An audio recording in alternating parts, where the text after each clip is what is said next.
Welcome there to our faithful listeners. Welcome to another episode of Let's Talk Common Sense with me, Mike Omaniyi. Thank you to all our faithful listeners who are still sticking with us as we get more regular.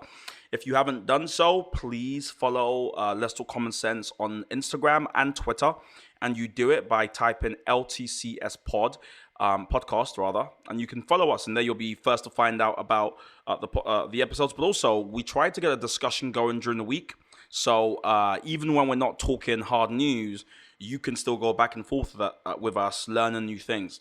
Of course, this podcast is brought to you by the Common Sense Network, which is a news network that creates spaces for people who have different opinions to come together and learn from each other. So if it's your first time listening to this, you're welcome. Consider subscribing. If it's on SoundCloud, hit the follow button, click the like button on Spotify. You get the gist. Subscribe and become a member of our family.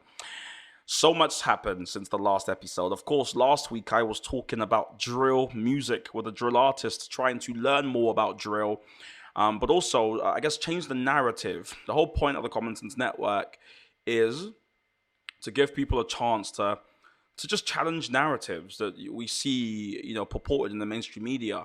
And I guess around drill, it was about time to do that. So I had a great conversation and lots of great feedback. And please, I love hearing your feedback, folks. When you listen to an episode that changes your mind or you disagree with, a little message on Twitter using the hashtag LTCS, or even on Instagram through the DM function. I love it because we're not just trying to grow some podcast here. We're trying to change minds and to really help people discover new things. Today is a bit of a special episode. We're going to be talking to three guests from across the UK about the education system, particularly A-level results.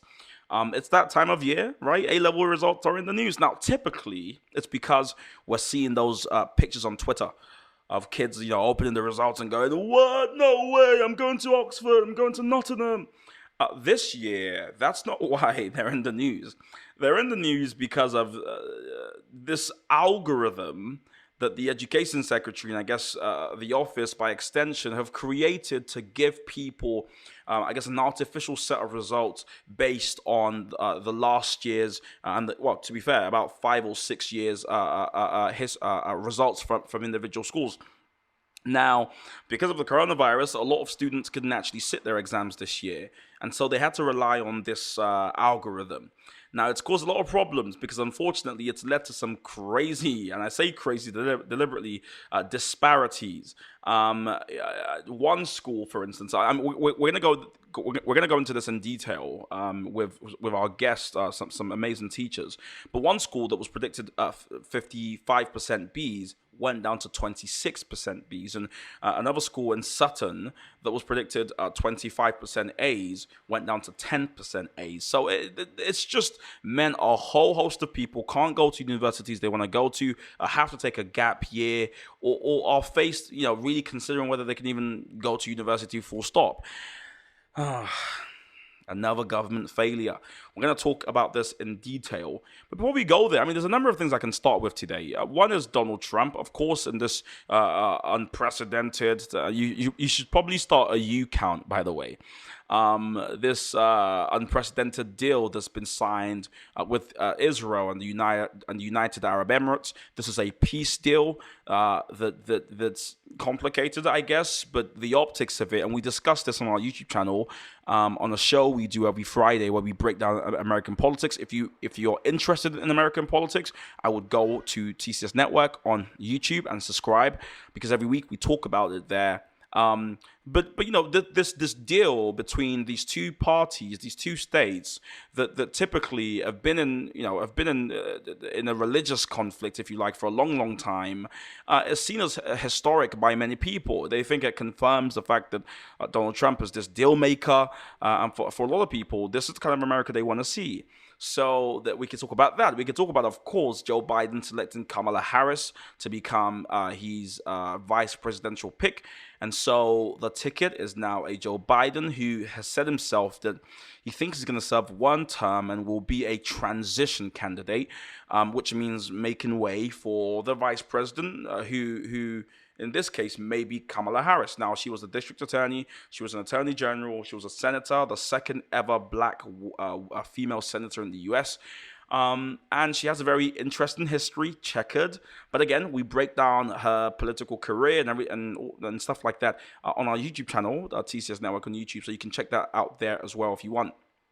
Important to know, everything I'm talking about, we actually cover it on the website too. So if you want to read articles about these issues and the like, it is tcsnetwork.co.uk. It's really, really interesting the time we're in. Like, there's just one massive news story after the other. I mean, in case that wasn't already triggering, we learned just a few hours ago, according to The Sun, that that the health secretary is finally, after he said 3 months of planning, is going to be getting rid of Public Health England. This is the body that was tasked with dealing with the coronavirus, purchasing all the protective. Oh my God, I forgot the acronym. The protective equipment. Personal protective equipment, PPE, that's the one. The health secretary has ordered that there be a major shakeup, and essentially, what the shakeup is, just to kind of give you a bit more detail, we know that we've got Public Health England and then we've got NHS Test and Trace.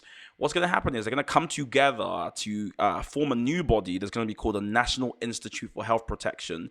And it's basically been modeled. I think that the idea has been gotten from Germany. Now, Germany, as you know, have a much lower death per capita than the UK. They've done pretty well to contain the virus when you think about their population versus those who have cases and those who die in hospitals. But Germany has a body that's called the Robert Koch Institute. And this is what we're trying to model, essentially. The desire Matthew Hancock, I think, has is to cut a lot of the red tape to make it easier for decisions to be made, but also for this body to be able to react very ad hoc and very quickly to a changing and emerging health terrain, which I think we're going to have over the next few years. If the reports by experts is anything to go by. Now, Baroness Dido Hardin, who's the former boss of TalkTalk, who currently looks after NHS Test and Trace, is the hot favorite to win the top role. But ultimately, I mean, a lot of people think this doesn't really mean much. If anything, when governments think that we've reached a stalemate with something, they announce a big shake-up because it makes it look like something's actually happening, something's changing. A lot of people will never forgive Matthew Hancock, unfortunately, for the way he's handled COVID. They held him personally responsible for just a massive government neglect and failing. And if we move on and keep on rolling this theme of government neglect and failing, well, this is what we've had with the education system. And it's really shown and reared its ugly head when we consider the way the government are treating A-level results. It is, I mean, on a personal note, I've had so many young people contacted me and say, Mike, this is ridiculous. Like, I can't go to university. I'm having to take a gap year, or I don't know what's going to happen with my future. Of course, I've done worked hard to let them know, your future's secure. You'll be okay. But it is scary to think that, based on an algorithm, the hard work of some people is just squandered, and they are getting results to exams they didn't actually take. I mean, think about that. If you're a bit older and you remember imagine getting results to exams you didn't take. I mean, that just seems ridiculous. And imagine, for instance, you've been working really hard to get an A, and then you just get the results to the exams you didn't take, and it says C, and that's your grade, and that's it. I mean, this is just ridiculous. So I want to get more information about this, but I also want to find out how this is playing out in different schools across the UK. So we've got a teacher from Manchester, and I think two one from London and one from Kent, I believe.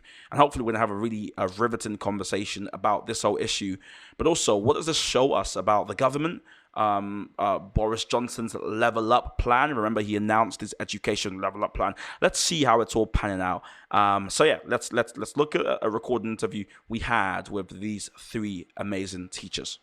Right, so I'm joined now via Zoom, and we all know Zoom. Zoom is that company that destroyed every other virtual talking, whatever software you're going to call them. And I'm joined by three amazing teachers who kind of cover, I guess, the breadth somewhat of England at least. So we've got Shana, who is joining us from Manchester. We've got Kemi, who's joining us from London. And we've got Danielle, who's joined us from Kent. Do you guys just want to introduce yourself really quickly? We'll start with Danielle, and then we'll go to Kemi, and then we'll go to Shana. Just tell us a bit about maybe you, what you teach, what you do, before we get straight into A-levels. Yeah, so my name is Danielle Babatunde. I'm an educator, so I teach in a secondary school. I teach citizenship and sociology right from year 7 to 6th form. I'm also a public speaker, so I empower young people and get invited to speak at schools. And I'm also a content creator, so I like putting out content within social media. So that's me. Superb. What about you, Kemi? Hi, my name is Kemi Olaniran. I am the head of science and a Senko in APRU, which is a people referral unit where students go when they're kicked out of school. And I'm also the founder of the Young Black Teachers Network. Superb. And what is the Young Black Teachers Network? So it's an organization, basically a network for teachers who are either new to the profession, who need support, or those who would like to progress into leadership. Because when I first started training as a teacher, I was the only Black person in my cohort. And I just felt, hold on, I'm sure there are more of us.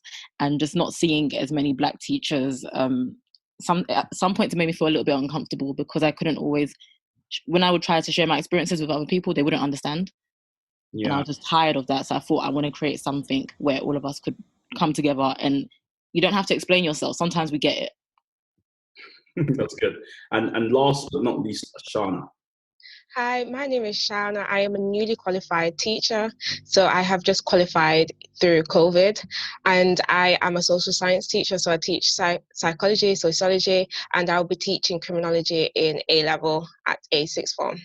Superb. Wow. So lots of experience and interest, and you guys are coming from different parts of the UK. Just to set the scene a bit, and you guys can correct me. I mean, I said it at the start that, you know, I'm here reading stats and numbers, but you're on the ground. So you can say, well, Mike, that's nice, but these numbers don't actually amount to much. I thought I'd set the scene for folks who are going, well, why are people crying? Why are people angry? But it's because, as you may know, and I'm sure all my guests know, but those who are listening, you know, students couldn't take exams this year because it just wasn't safe to do so. COVID meant that they couldn't take exams. But the same thing is true of folks taking GCSEs and even folks in university. And so I guess the default is, well, why don't we have teachers who've been working with these students predict the grades the students are going to get? And that way, you know, everything's nice and dandy. In fact, Scotland did that very thing. But in England, some statistics by Ofqual said that 1 in 3 or a third of teachers are far too optimistic about the results students get, that about half of them are accurate, and a sixth of them are pessimistic. And so to correct for the what they feared, which was that everyone would basically get A stars and A's and would discredit the results, they created this algorithm which took into account historic grades from different institutions. It took into account class sizes.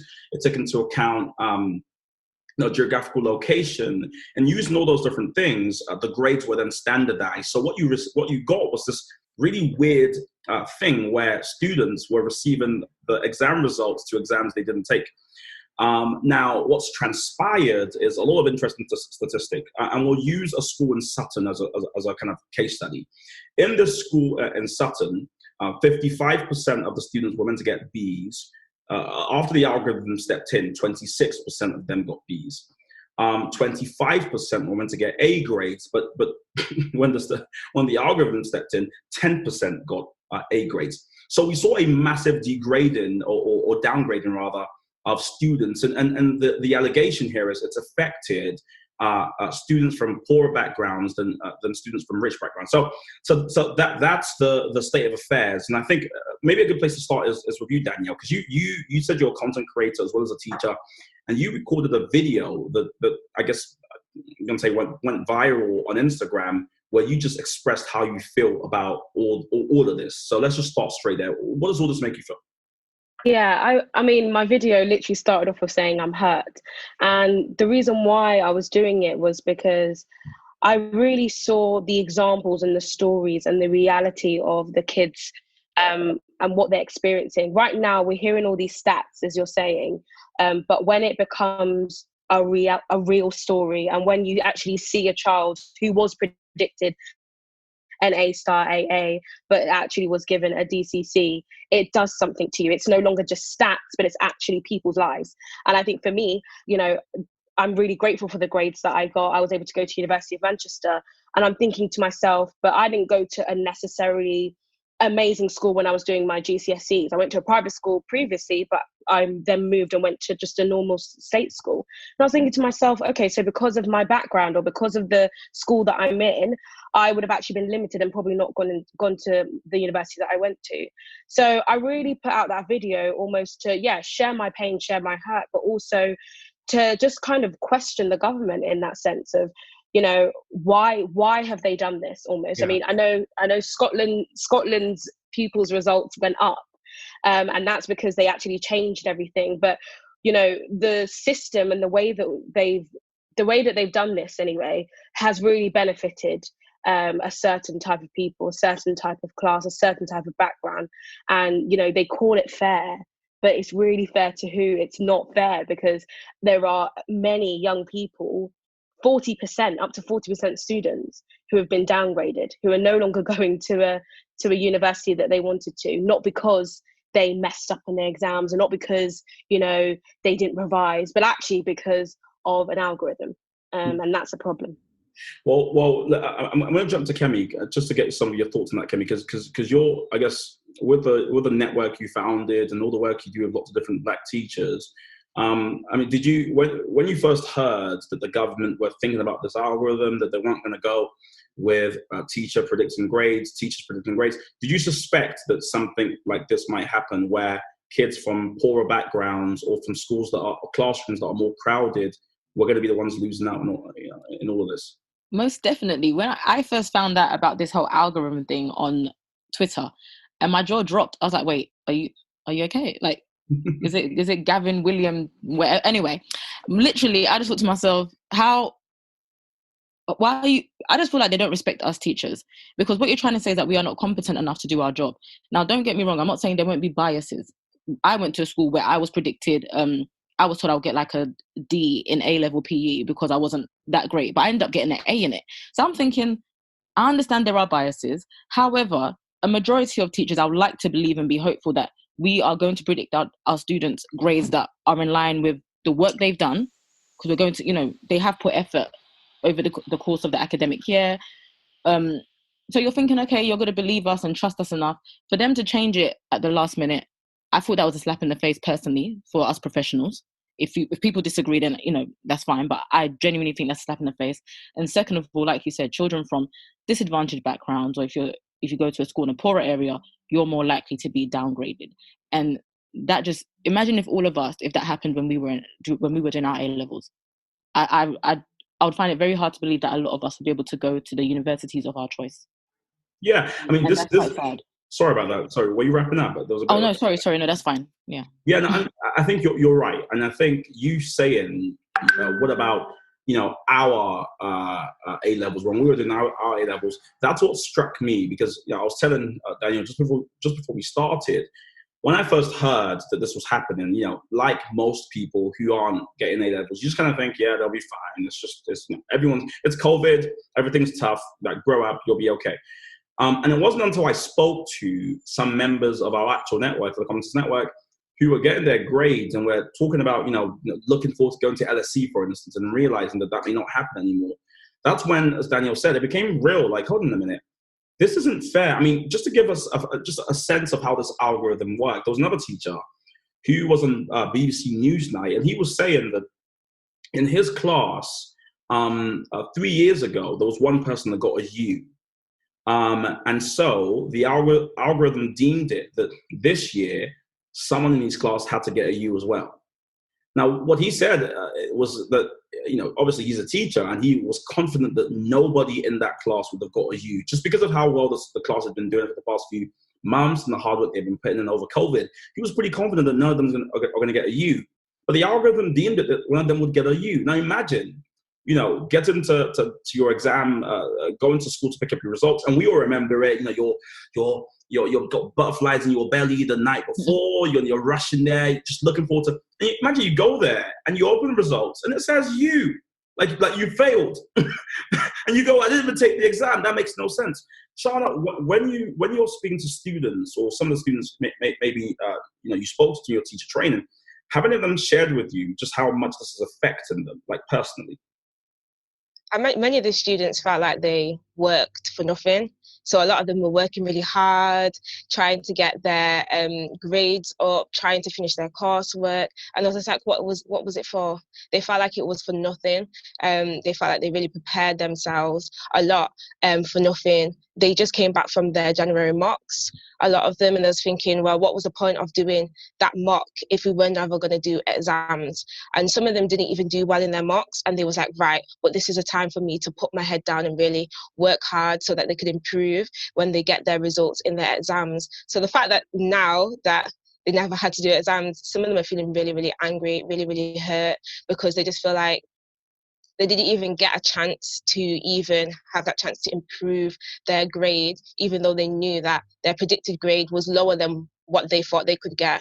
They thought that they could push themselves and actually get better in their exams. So I'm feeling really sorry for them, because I know that some of the year 12 that are going to be coming to my college are going to be feeling a bit discouraged, because they're not going to be able to study some of the subjects that they really want to study, especially to study psychology and criminology. You have to have certain grades to get onto that course as well to learn in A-level. So I know a lot of them are going to be feeling really angry and feeling really upset, and might have to settle to do a BTEC or any other A-level that they didn't really want to do.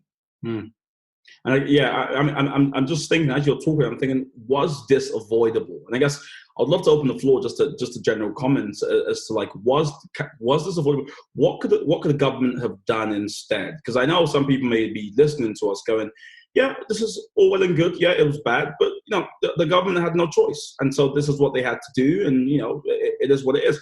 What do you guys think could have been done differently? Can I just quickly say, sorry, just to quickly jump in. I know you said the government had no choice, but they definitely had a choice. Gavin Williamson, is that what? Yep, he had a choice. Sorry, this is my auntie vibes coming out now, because that man, I think he's literally surpassed, is it Michael Gove, and just how terrible he is anyway, whatever his role is. They could have honestly just gone with what the teachers predicted, because Danielle and Shana, correct me if I'm wrong, but when we are going to put forward a student's predicted grades, we're looking at their past work, class assessments, mock exam grades. We're looking at all those things that a child has done over the course of the academic year, or 2 years, of them doing their A-levels and so on. Not just an isolated, we're thinking that's going to be an A-star student because we want our results to look good just for the school. They will have to be realistic, which will also be checked by your head of department, senior leaders. So it's not just going to be like a child has been getting all D's throughout the academic year, and all of a sudden I'm going to predict him an A-star. That doesn't make sense. So he had a choice to allow us to do our job like we have been doing during this lockdown and pandemic. They chose not to listen to us. Sorry, that's just my view. Yeah, no, absolutely. I 100% agree with Kemi. I mean, there's so many checks that we still have in school, and it shows a lack of faith within teachers. You call us experts when it suits you, but then when it's actually our point to actually do our job, it's, oh no, there might be some biasness. And yes, there might be, but the truth of the matter is, for example, if the teachers did their grades, what could have happened was that 80% might have got what they actually should have got, and maybe 20% didn't. Now, if that 20% didn't, what they could have done is, through the algorithm, checked based on previous tests that they've done, and check that it actually matches the teacher's grade. And so then at least that shows, that makes more sense than the area that you live in or the previous years before. What I do want to also add as well is that I do think it shows that there's a real problem within our education system as a whole, because there's so much pressure and emphasis on exams and tests. And now, because of COVID, they're now having to just give fake exam results. But yet, if our schools were probably decentralized and not so much about exams, maybe we wouldn't actually have to be dealing with this. yeah. Yeah, so what about you, Shauna? Any thoughts on this? I think that all the teachers put in so much effort, they had to provide evidence. They couldn't just give a predicted grade. They had to provide evidence with what the students have done in previous years. And I really think that the government didn't even take that into consideration. That's the weirdest thing. You've asked for all of this stuff from teachers. They've been putting in extra time for them to give predicted grades for these students, and they didn't even look at them. They was just like, right, okay, thank you for that, but we're going to use the algorithm instead, and we're just going to do it off previous predicted grades or previous grades that you have got, or the area that you're in, and that's how we're going to give the students the grades. And there's sometimes students, even if they're in an underperforming school, that could have achieved so much more better, but because they're in that school, and they might have not had a choice to be in that school, but because they're in that school, they've had lower grades than they were expected, that they could have achieved. And I think that the government could at least took that into consideration, but they didn't. And that's the problem. That's the problem. It seems like they chose this problem because one of the statistics, and this, if you look at the Ofqual report, one of the things that really struck me as quite interesting was when they were speaking about private schools or schools with small or schools with small classes. So I'll read us a quote here, and I'll get some of your thoughts on it. It says, more reliance has to be placed on CAGs when awarding grades for centers with small cohorts. This is because it would be indefensible to statistically standardize when the number of students is very, very small. So what they're saying there essentially is any schools or any institutions with a small number of students, maybe class sizes of 15 people, 20, whatever it is, that those kind of schools, or for instance, or schools that offer esoteric or kind of specialist GCSEs, those schools, they're going to rely on the teacher predictions because of that, the algorithm can't touch that because unfortunately there isn't enough data for them to standardize. When you hear that, what does that make you think?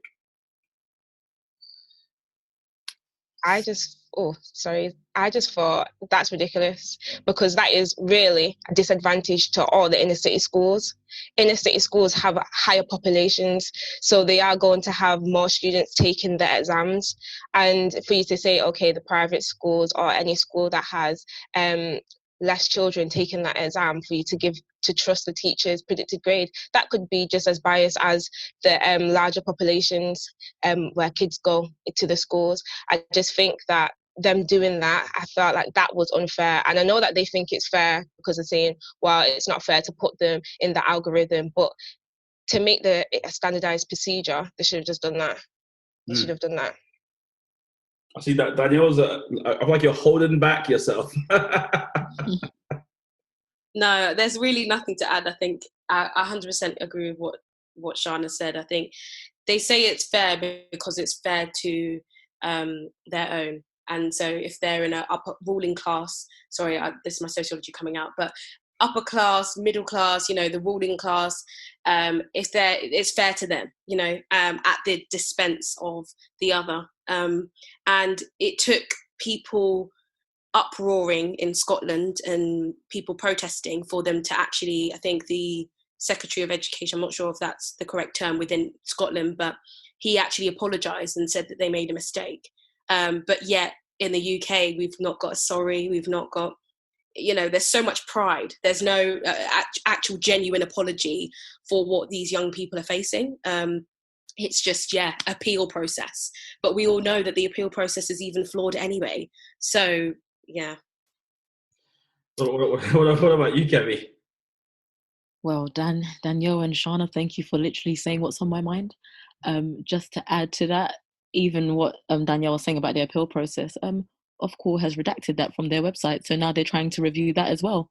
So clearly, even the whole appeal process, I mean, let's wait for more information because they've taken that off their website. So 1 minute, you can appeal, or your school can appeal on your behalf, which is it £100 per paper? 120 quid, I believe. Pardon?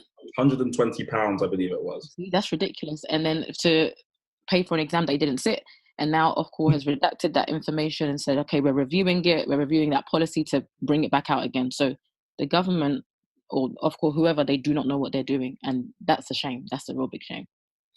Yeah, I mean, a Tory MP described all of this as a huge mess, and I think we all probably go, yeah, that's a fair summation. You know, it is a huge mess. You know, I heard once a minister called uniquely incompetent, and I think this is what we're seeing with the education secretary.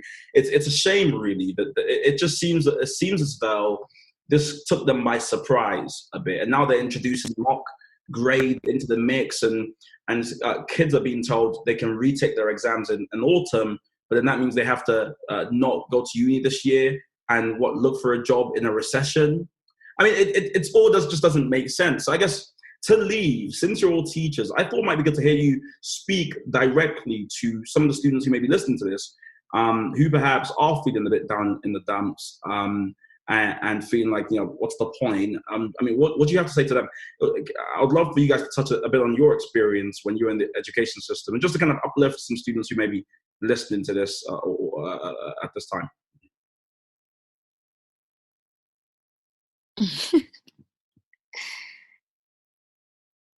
Danielle, Shana, you want to go first? What I would like to say to some students is that your grades don't define you. It's not the end all and be all.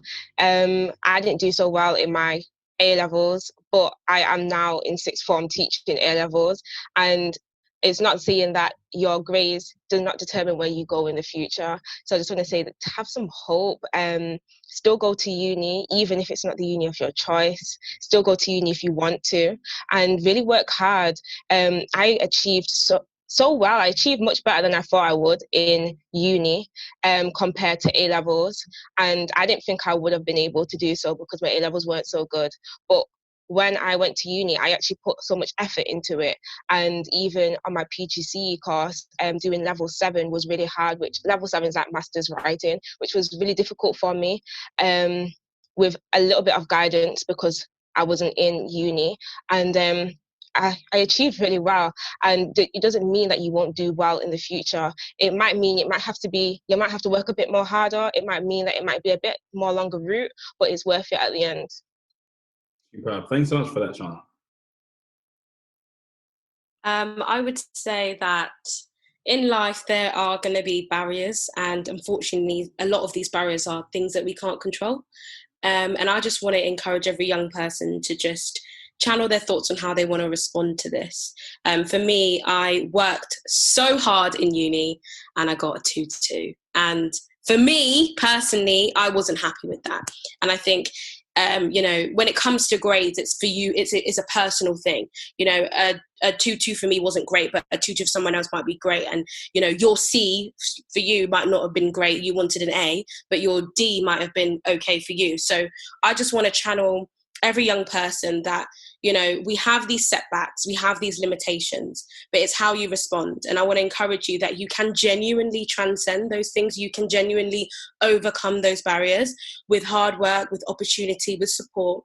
And I just as Shana said, your grades don't define you. So it's not just because you got those grades that doesn't necessarily show your true potential, doesn't mean that you don't have your great potential. And just take whatever you're doing now in this next chapter, do it with all your heart, but just always remember that grades aren't everything. And in life, many people were able to soar so above with rubbish grades, with non-existent grades. So I would want to encourage every young person to focus on their passion, focus on what they truly want to do. And yeah, your grades do not define you, and you can overcome these barriers. And it'll be a great testimony, almost like a great, you'll be able to really share and look back at people and be like, guys, guess what? I was limited. I couldn't go to the university I wanted to, but I was able to become something great in my certain field. So it's part of your story. It's unfortunate. It's the truth. And it's what you do about it. So yeah. Superb. I would say, just echoing on from what Danielle and Shana has said, don't lose hope, don't lose faith, and also understand the circumstances that we're in. This was totally beyond your control. So don't blame yourself at all. I definitely wouldn't advise students to blame themselves, because we know that we're going through a pandemic. So don't lose hope, don't lose faith. Whatever your goals and dreams are, still pursue them as much as you can. with every fiber of your being, and know that there's always other opportunities and other choices. And like, I'm not even like I'm apologizing on the education system's behalf, but the education system has failed you this year. It really has. And every teacher who knows their students, like, we're all in the same boat as you, and we're feeling for you, and you have our support. So that's what I would like to say. Superb. This is like the most motivational, great episode we've ever had. This is just amazing. You're all just amazing, honestly. I was just sitting down like, this is great. I mean, no, we just talk about the news and then move on. But this is amazing. And I think any students that has you teaching them is lucky, because you care. And I think I always think back to, you know, that teacher in my school that was like, oh, you're gonna be somebody, you know, and you're like, thanks, man. And I think that's like you guys. But you know, it's interesting because everything you're saying, of course, isn't just for students. Actually, I think even folks who aren't in schools aren't. I'm not getting my A-level results this year, and everything you've said has inspired me. So I hope people take it, and I hope it helps them. And you are right. It is an unprecedented time we're in. And it seems like everything's been affected. We just heard that public health England's been scrapped. We've seen what's happening to university admissions. You know, lots of international students not coming over this year. So much is changing. And so students should buckle up and expect, you know, just a rocky ride moving forward. There's a lot of things changing as we come out of this pandemic. And so please stay up to date with the news, be aware with current affairs. And if you haven't done so, if you've listened this far, please do consider subscribing and liking and following, whatever it is you do. Share this with a student you know that's received their results, start a discussion. And I just want to say a big thank you to these wonderful guests we've had, Danielle, Shana, and Kemi. Thank you so much for joining me with this episode. It was a lot more motivational than I thought it would be.